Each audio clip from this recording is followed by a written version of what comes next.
They must be deemed to know that also. And there have been only two demonetization prior to this one, at least in recent history. We don't know about 1800s or so. 1946 and 1970. They must be deemed to know that. So if they recommended it. What did they recommend? I don't know, Mira. We are still in the dark. We are still looking for a black cat in a dark room. Whether the black cat exists or it doesn't exist, we don't know.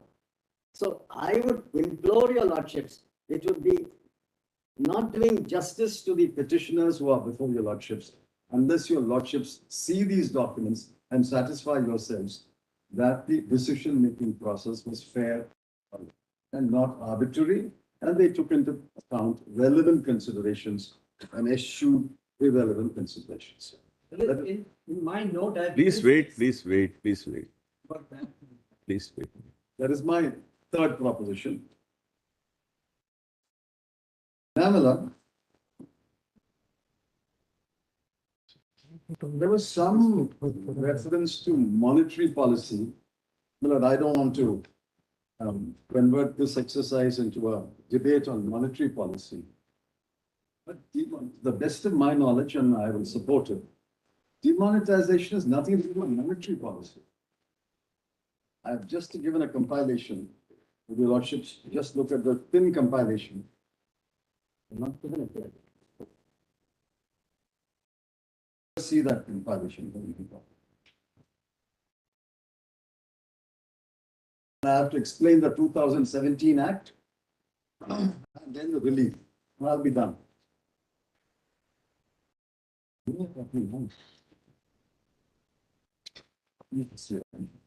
This one. But I'll come to 1 and 2 later. Just look at the item 3. This is Milord from former Governor Rangarajan's recently released book, Forks in the Road. He's by universally considered one of the topmost monetary economists in the country. Now, this is from the Forks in the Road. Now, kindly see what monetary policy is, and Justice Ramasubramaniam in his judgment also deals with this subject, and in fact points out to a chapter in the RBI Act on monetary policy. Nothing to do with demonetization. Kindly see this time. So, to throw the phrase monetary policy, economic policy, I'm sure it was not to frighten the court into looking into the matter. These words cannot stop the court from looking into the matter. And to say you're not experts. Are we experts? We're not arguing here. We are not experts either. But we gather material and place it before you. Mr. Chidambaram. Yes. Everyone? Except Mr. Chidambaram. I'm not an expert. But the Evidence Act says court is an expert's expert. Therefore, my lord, to frighten a court by saying this is expert, experts have looked into it. The lawyers and courts educate themselves on the subject and apply their mind. How do your lordship decide patent cases? Are you engineers? Are you chemical engineers? Are you microbiologists? Yet you decide patent cases. How do you decide trademark cases? Therefore, my lord, to say that this is experts have looked into it, you can't even ask us. I think, my lord, it's an utterly futile argument today. Cases will involve technology. The crypto exchange, the bench which heard that did a lot of homework. And I'm a little worried. I'm fine that Justice Ramasubramaniam has done homework on demonetization also. So I'm a little worried whether I'll be tripped in my argument. Therefore, to say economic policy, monetary policy, all that, my lord, is irrelevant in this day and age. Cases will become more complex. Cases will involve high technology, and you have to decide. Kindly look at this one. The stance of monetary policy in any year. Now, the broad objectives of monetary policy have remained the same over the years. They are to ensure adequate expansion in credit and to moderate monetary expansion to maintain a reasonable degree of price stability. In fact, Milord, monetary policy is only concerned with price stability. Price stability will depend upon whether more money is chasing goods or the less money is chasing goods. That's one of the factors. But this is the objective. Then next one. The objective of price stability, however, is not an end in itself. It's a means to achieving growth. Except in a very short period, there cannot really be a conflict between the objectives of price stability and growth. Even on considerations of social justice, inflation control is important as inflation hurts the poorest segments of society.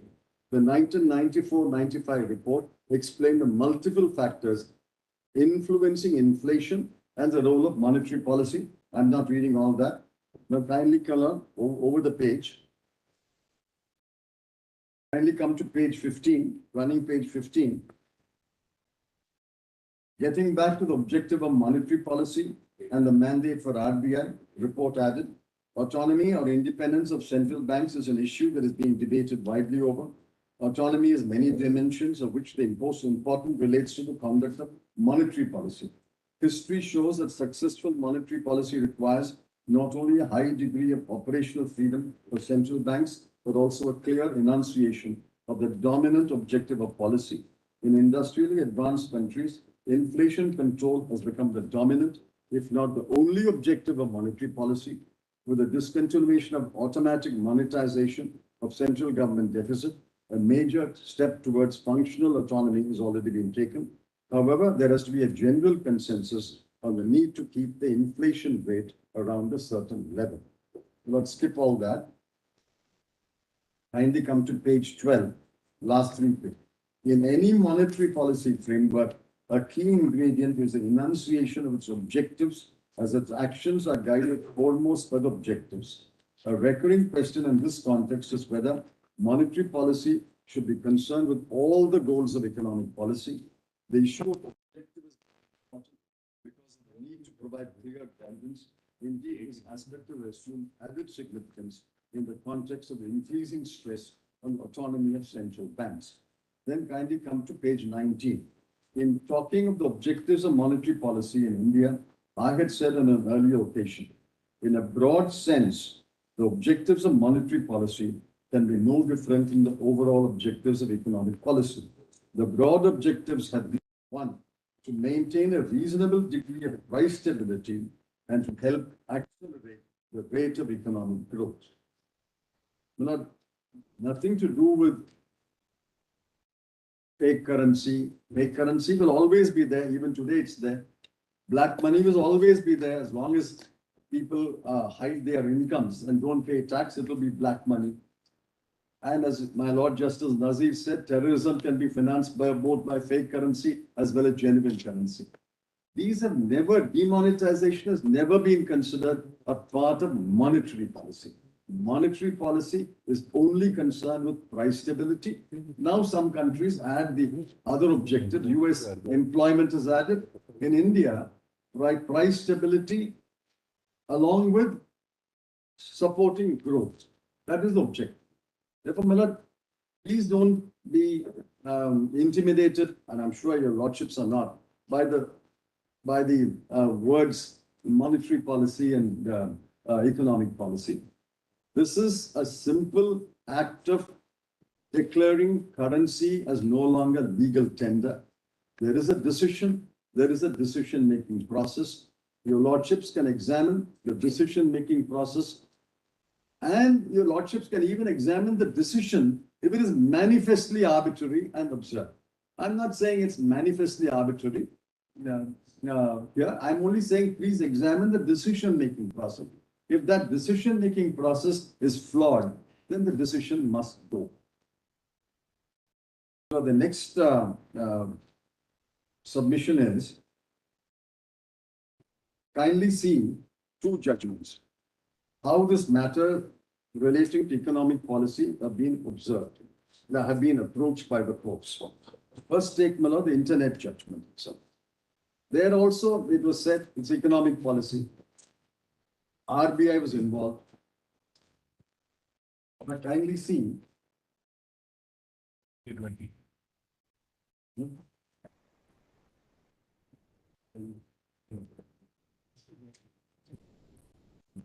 You say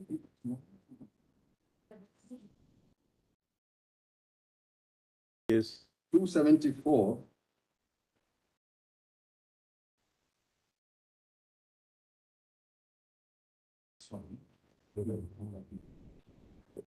Kindly come to, I'll quickly run through the paragraph.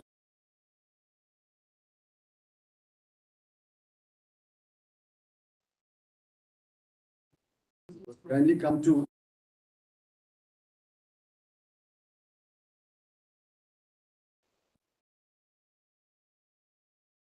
Yes. 49, Yes. last sentence. Keeping this birth chart of virtual currencies in mind, let us now see how the petitioners are aggrieved by the impugned decisions, the grounds on which they challenge the same, and the justifications sought to be provided by RBI. Over the page, 50.2.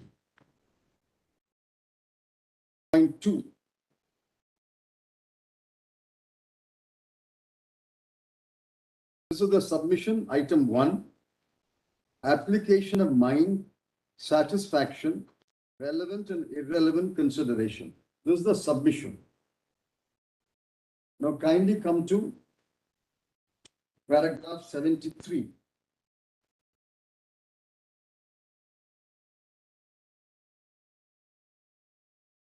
Page 323. Though the expression monetary policy is not defined in the Act, an entire chapter under the title Monetary Policy containing sections 45Z to 45ZO was inserted as chapter 3F. The provisions of this chapter are given overriding effect upon other provisions of the Act under section 45Z. Under section 45ZA1, the central government is empowered to determine the inflation target in terms of consumer price index once in 5 years in consultation with RBI. The policy rate required to achieve the inflation target is to be determined by a monetary policy committee constituted under section 45ZE. Now look at the RBI Act, madam. Chapter 3F, if there is the same book, madam, it will be around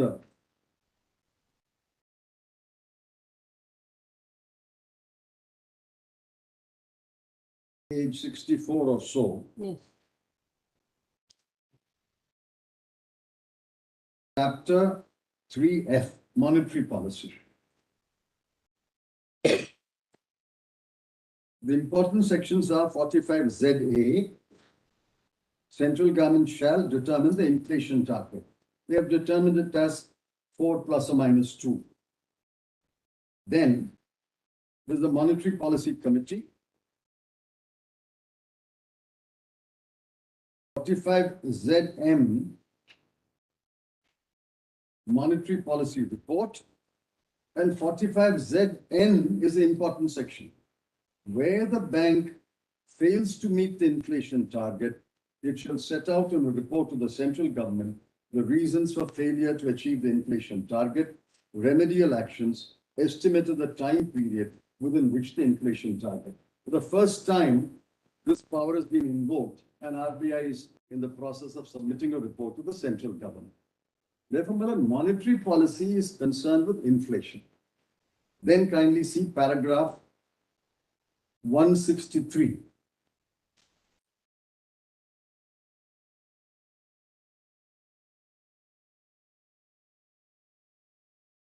Mode of exercise of power.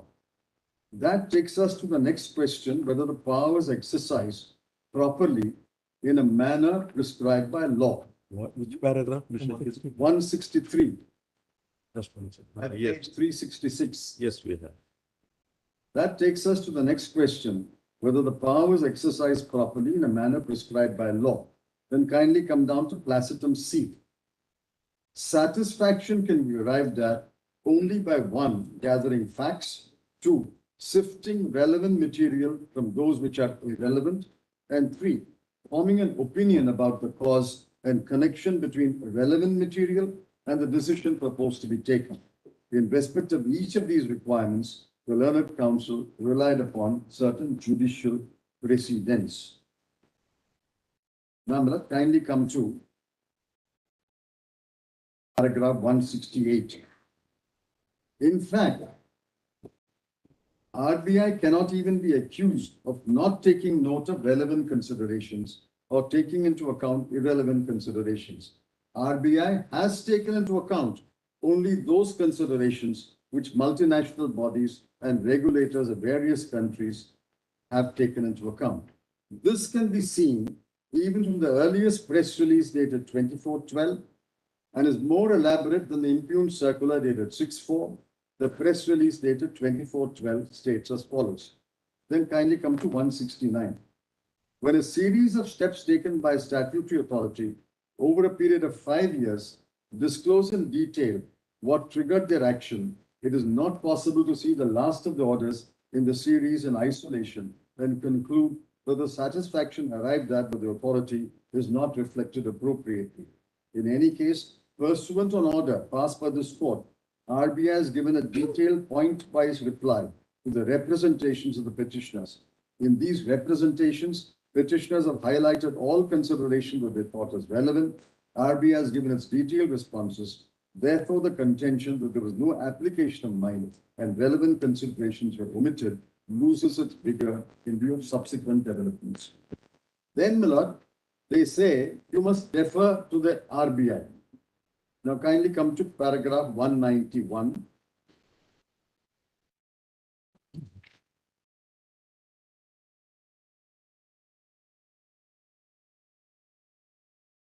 I'm not disputing that your lordship will defer after looking into whether they have taken into account relevant considerations.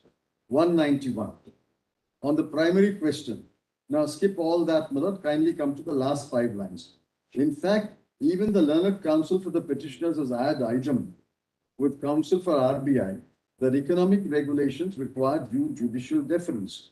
The actual argument of the learned counsel for the petitioners is that such deference may differ in degree from being very weak in respect of a decision of a statutory authority to being very strong in respect of a legislative enactment. Then kindly come to 193. The next ground of attack is on the basis of Article 19(1)(g), proportionality. Kindly come to 194. The parameters laid down in Mohammed Farooq are unimpeachable. While testing the validity of a law imposing a restriction on the carrying on of a business or profession, the court must, as formulated in Mohammed Farooq, attempt an evaluation, direct and immediate impact upon the fundamental rights. The larger public interest ought to be ensured in the light of objects ought to be achieved, the necessity to restrict citizens' freedom, the inherent pernicious nature of the act prohibited, the possibility of achieving the same by imposing a less drastic restraint. 195 is important. There can also be no quarrel with a proposition. Banking channels provide the lifeline of any business. This is especially so in the light of restrictions on cash transactions, etc., when currency itself has undergone a metamorphosis over the centuries, from stone to metal to paperless, and we've ushered into the digital age. Cashless transactions require banking channels. Therefore, the moment a person is deprived of the facility of operating a bank account, the lifeline of his trade or business is severed, resulting in the trade or business getting automatically shut down. Hence, the burden of showing that larger public interest warranted such a serious restriction, bordering on prohibition, is heavily on RBI. Now kindly come to paragraph 207. Nevertheless, the measure taken by the RBI should pass the test of proportionality, since the impugned circular has almost wiped out the BC exchanges. On a question of proportionality, learned counsel for the petitioner relies upon the 4-pronged test summed up in the opinion of the majority in Modern Dental. The 4 tests are: measure is designed for a proper purpose, measures are rationally connected, there are no alternative less invasive measures, and there is a proper relation between the importance of achieving the aim and the importance of limiting the right. Then kindly come to 211, quotation from Lord Reed. Next page, subpara 70. As I have mentioned, proportionality is also a concept applied by the European Court of Human Rights. I'm not reading the rest. Then 71. An assessment of proportionality inevitably involves a value judgment at a stage at which a balance has to be struck between the importance of objective pursuit and the value of the right intruded upon. The principle does not, however, entitle the court simply to substitute their own assessment for that of the decision maker. I'm not even arguing that one. Then 212.4. In this case, the court concluded at page 387, singling out Bank Mellat, according to the court, was arbitrary and irrational and disproportionate to any contribution which it could rationally be expected to make to the direction's objective. So the decision itself was questioned as irrational. Now kindly come to 213. We cannot and need not go as far as the majority had gone on Bank Mellat. UK has a statute where standards of procedure with judicial review are set out and majority decisions in the application of those standards. But even by our own standards, we are obliged to see if there were less intrusive measures available and whether RBI has at least considered these alternatives. On the question of availability of alternatives, the July 2018 report is relied upon by Shri Sood. The relevant portion reads as follows. Kindly come to paragraph 224. It is no doubt true, page 397, that RBI has very wide powers, not only in view of the statutory scheme or the three enactments indicated earlier, but also in view of the special place and role it has in the economy of the country. Those powers can be exercised both in the form of preventive as well as curative measures. But the availability of power is different from the manner and extent in which can be exercised. Kindly note that sentence. Different from the manner in which it can be exercised and the extent to which it can be exercised.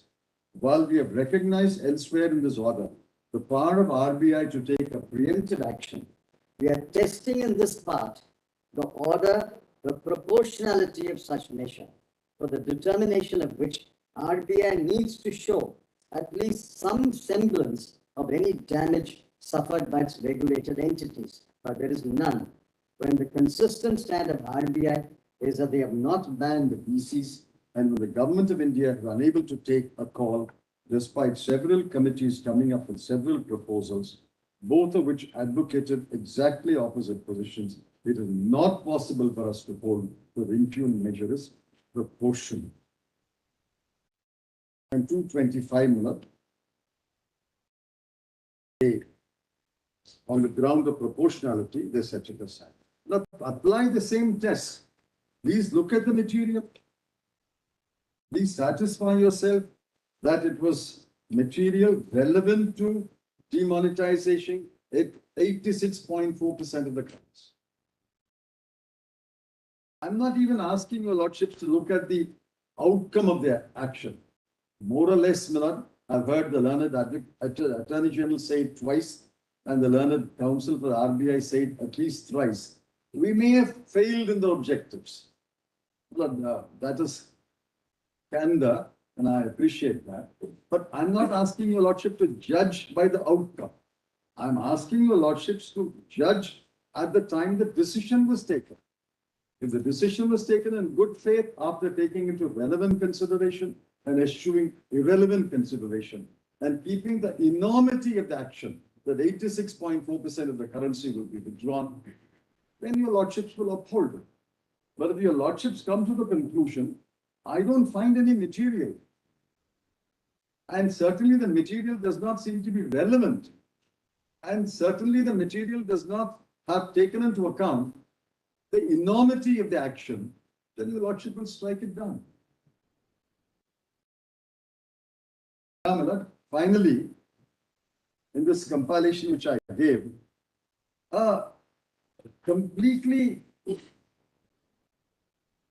a bogey is put forward saying it has been validated by Parliament. I was surprised. Where is the validation?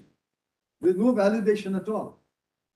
Your Lordship remembers, under the RBI Act, there are two sections. One, 26(1), by which the government guarantees the legal tender. And then there is a liability on the bank, RBI, under section 34.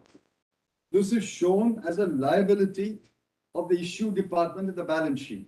Please see those two sections, Miller. All that the Parliament did was recognizing the fait accompli of demonetization, and it says so. In fact, the section says so. We have to now discharge the guarantee and extinguish the liability. That does not mean that demonetization was validated. What does validating mean? Validating acts are where the court has struck down something, or there's a flaw in the earlier decision. The subsequent law retrospectively validates the action or tries to overcome this judgment of the court. So validation means there is an error, there is a flaw, there is an illegality, which we overcome by validating. There are cases there is no flaw in our decision to demonetize. So what is the validation? Please see 26(1). Without reading 26(1) or 34, Your Lordship won't understand the 2017 Act, meaning of 2017 Act. And the minister's speech, which I've enclosed, I'll read it, says this is the only purpose, not to validate. Please see 26(1). Subject to the provisions of subsection 2, every banknote shall be legal tender and shall be guaranteed by the central government. So there's a guarantee. Now kindly come to 34. The liabilities of the issue department shall be an amount equal to the total amount of the currency notes of the government for the time being in circulation. So currency in circulation is always shown as a liability. When the currency comes back, it is shown as an asset and the liability gets extinguished. That is how, my lord, 15 lakh crore was the liability.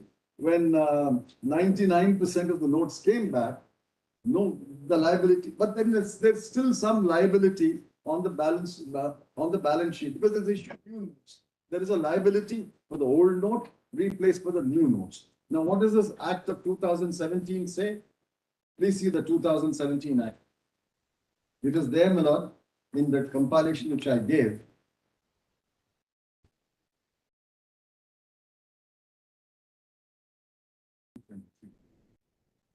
This is item 4, page 20.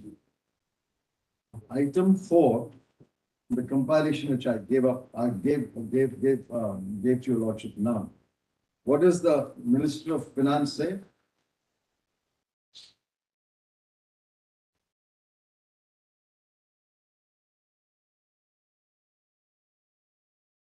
Honorable Chairperson, on 8th November, government had announced that the high denominational currency ceased to be legal tender for various rationales and reasons. Then I skipped the paragraph because that all talks about the objectives. Then, the period under which it ceased to be a legal tender was from 8th November to 30th November.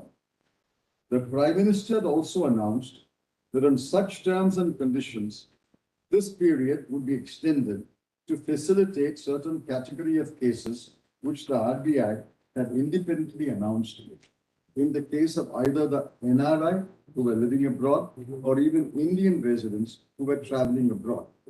Now, this having taken place, the next logical consequence of this was the RBI's commitment under section 34(1) of the RBI Act in order to pay the holder that currency shall cease to exist once the period is over. Additionally, under section 26(1), the guarantee given by the Government of India with regard to the payment of that amount also gets extinguished and it ceases to exist. It is therefore necessary that a parliamentary legislation to this effect be brought. I may mention that on two earlier occasions in 1946 and 1978, where similar steps had been taken, in the very first instance itself, a parliamentary legislation had been brought either through an ordinance and subsequent ratification by Parliament. Therefore, my lord, this was the only purpose of this act, to extinguish the liability under 34 and to discharge the guarantee under 26(1), not to validate demonetization. My lord, that is a, Chidambaram, you can read it further also. yes, I'll read, my lord. So this time has been done, this time it has been done in two stages. Under section 26(2) of the RBI. Before that, the question, why was it not done this time? No, it could have been done. It could have been done simultaneously. But they didn't do it. So the answer is not from the first line, it is because. It is because that this power under 26(2) also, that is also a legal. No, why was it not done this time? No, it's a non-answer. Mr. Premachandran is asking, why did you not do it simultaneously along with 8th November? Answer is because there is power under 26(2). What I understand is last time demonetization was done by legislation and therefore they did it simultaneously. This time it was done under 26(2). There was no legislation and we are doing it now. That is the meaning I attribute to Mr. Jaitley's answer. Demonetization done by legislation, the legislature extinguished the liability and discharged the guarantee. Here, it was done by an executive order of the RBI. There was no legislation at that time. Therefore, it could not have been done by could have been done by an ordinance on the next day, but they didn't do it. Apparently, they were advised that this has to be done, and they did it. All that they did was extinguish the liability under 34 and discharge the guarantee under 26(1). Nothing more. Certainly a far cry. Nowhere does the minister use the word validate. Nowhere does the act say it's a validating law. And kindly see the statement of objects also. I've attached the statement of objects. Kindly see paragraph 2. Subsequent to the issuance of the aforesaid notification, it was felt necessary to provide clarity and finality. SOR is also very clear, Madam. Minister's speech and SOR are clear. Subsection 1 of 34, liability shall be equal, discharge its liabilities. Paragraph A, last line, discharge its liabilities. And then B, last line, 26(1), withdraw the guarantee. These are the two objectives, certainly not to validate the act they did. Well, it's completely wrong to say that anything was validated. It is not a validating act at all. The act was only to discharge the liability and to extinguish the guarantee. Finally, my lord,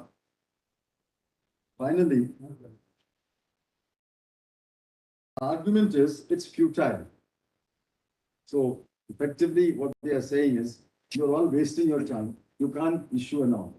The answer is, in my original note, I have given two judgments where this court has categorically said, even if we can't grant any relief, we can prospectively overrule and we can lay down the law for the future. S.R. Bommai is absolutely clear. Justice Pandian, who had agreed with Justice Jeevan Reddy's judgment for himself and Justice Agarwal, and the other judgment of Justice Sawant, 5 judges have categorically held we are not able to grant any relief because elections have taken place. Those 2 paragraphs alone I'll give at page in the report 1994, 3 SEC page 1 at page 149 and 299.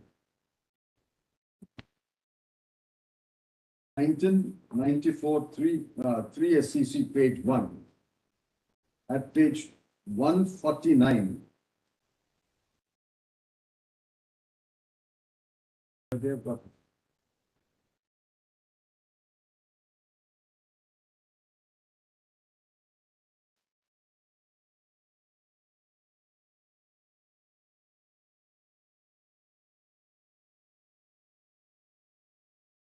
One 49, last paragraph. Roman 9. The proclamations dated so and so.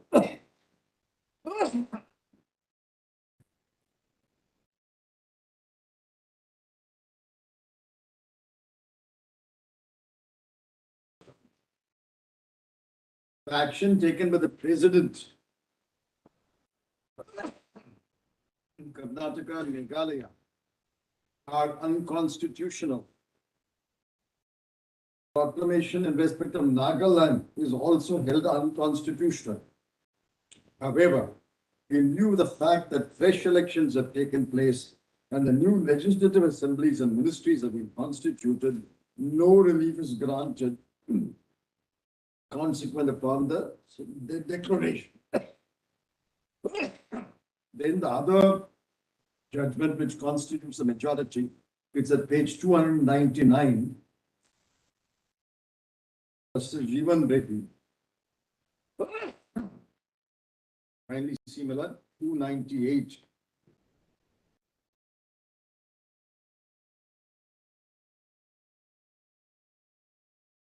Paragraph 11.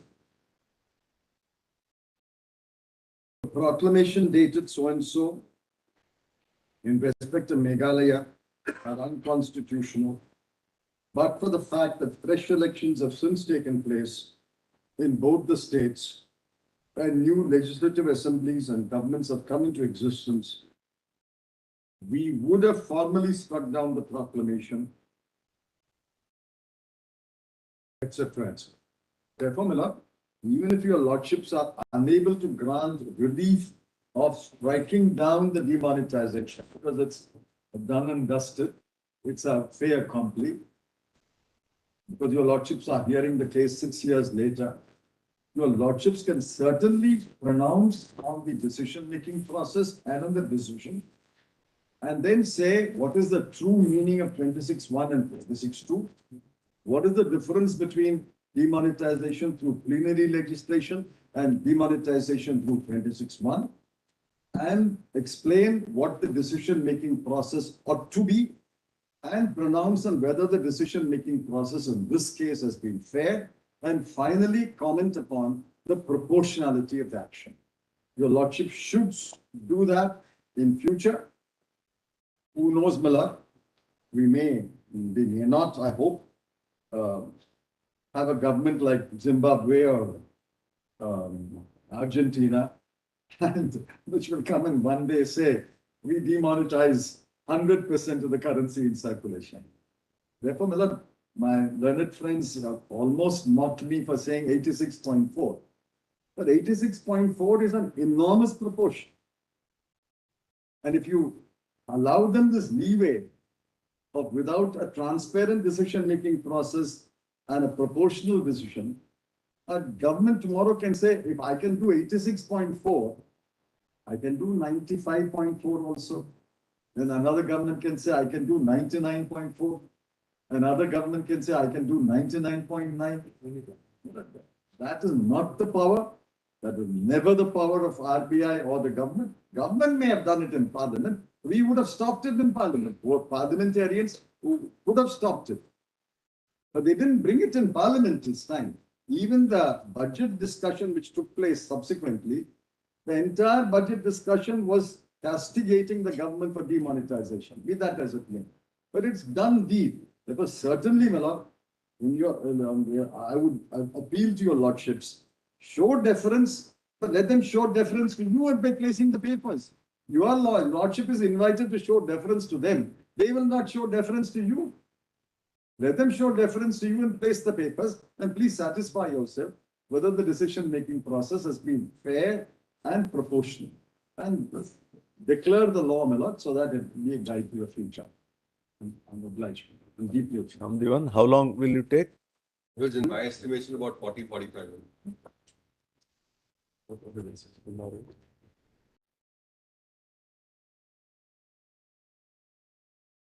Internet has been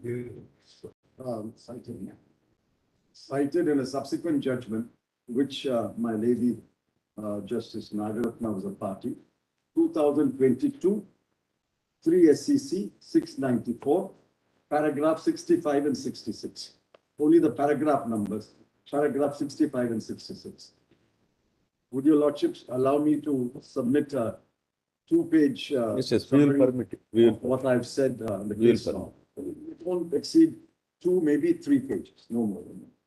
Obliged for the deep paper.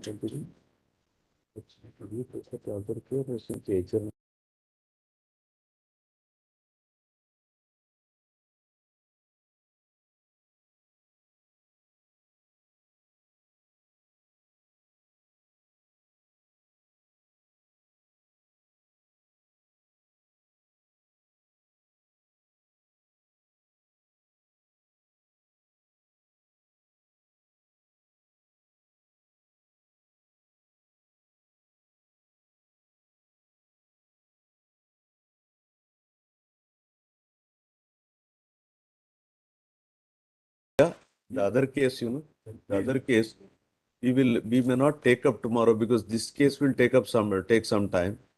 And we will adjourn it. Let us see how things take. Tomorrow it won't come. And day after. Day after tomorrow is, one day it is not possible. Friday is a miscellaneous day. Correct. We will see, we will fix the date later. Or- Tomorrow it won't come. Inform the Solicitor General. Huh? I will inform the Solicitor General. He was appearing. on this. Yes, yes, you please convey that. Other case, the other case. We will stop in 4 weeks. Next week, not Monday, your lordship may not. Monday is again a miscellaneous, whole week is miscellaneous week. Okay. Okay. Let us see how things take shape. Otherwise, I would have taken only about an hour and a half of it. No, all cases will begin like that only. And you have seen, initially we thought this is a dead case, and how it has taken shape. Then kindly list it on a date, my lord, because. No, we will fix We a date little later. Mr. Gaurav and me have been putting our heads on it, and now No. that we have done it, I'm eager to.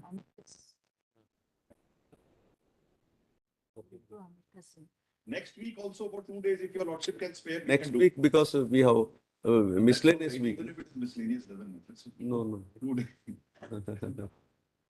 All right, let us see. All right. Tomorrow, Mr. Shamdeep.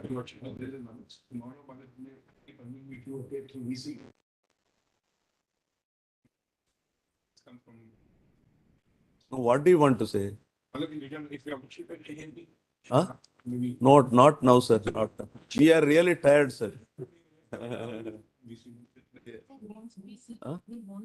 No, sir. Tomorrow it will be reserved. How is it possible? You should understand. Definitely. You can, definitely. I thought you were taking 2 weeks. And I thought it is a very weak submission. All right. What? No, sir. You have completed. No 5 minutes. You have already completed. I have something to say. This will come under what section? Main argument, then reply and rejoinder, and you have already done both, No, sir. Regarding the black money aspect. No. Bus. Even those. Enough. Right. Just sentence on the end.